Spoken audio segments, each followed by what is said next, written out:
I've told people that when I was born, and my mother named me Ward after her brother, that Ward spelled backwards is draw, and felt like she sort of set me up for a career when she named me, because drawing is certainly a part of painting, although some people might argue with me. But I've always felt that I was sort of labeled what I was supposed to do when I was named. And I've been trying to live up to that name ever since. But it's fascinating to me the number of people that come to me and explain they want a career in art and cannot draw, and I'm willing to draw, when that's the foundation of the whole thing. Drawing is very seldom taught in schools anymore, and it's just sort of has faded away, but people don't realize that in order to paint, you have to draw. There's a lot of drawing involved, and I learned the hard way. Well, I can't say that honestly. I learned that because I didn't know there was any other way, but being sickly and in bed to pass the time, I drew, and I certainly go back to what I learned back then. It makes a big difference.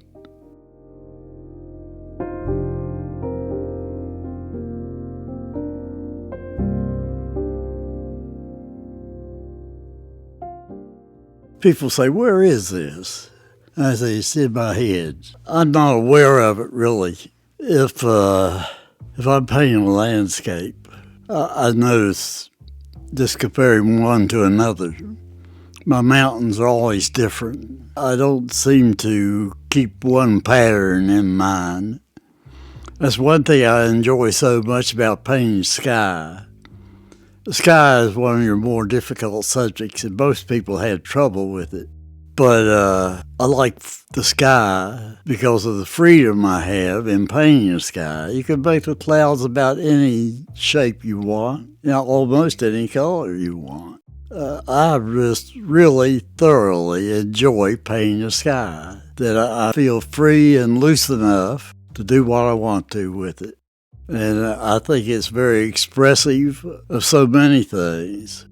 I depend on the sky a lot in my landscapes to sort of set the mood of the landscape.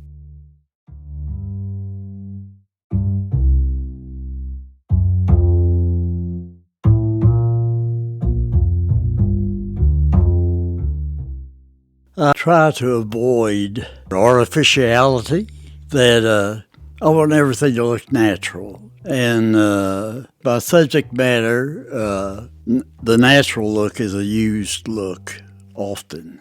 And the still life that you saw in there in a wooden cabinet, it showed a lot of wear and tear in the cabinet.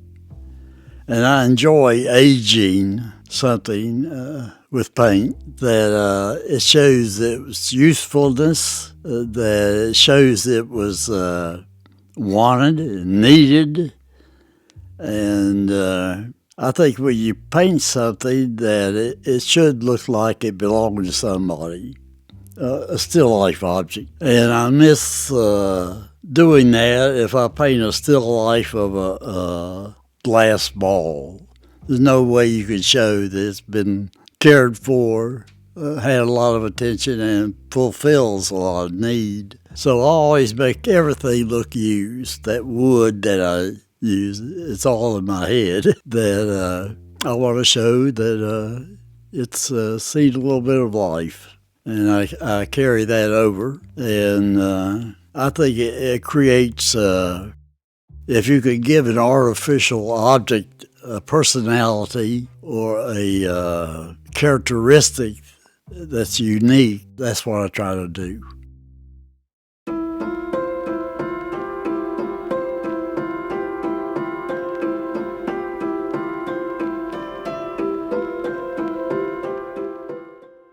I'm colorblind, that I did not know until I was getting out of the Navy. I can't imagine what it would be like to see colors as they actually are. I've never seen it. If my paintings look natural, It's just the process of trying to look what I see, duplicated. When I first started, I hadn't done anything much before, and everything was new. And it was that newness that attracted me.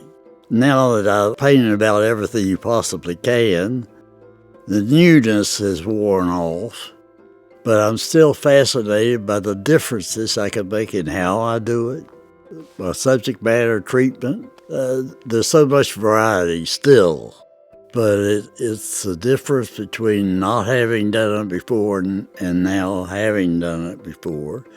But the enthusiasm is still there. And I think I'll always have it.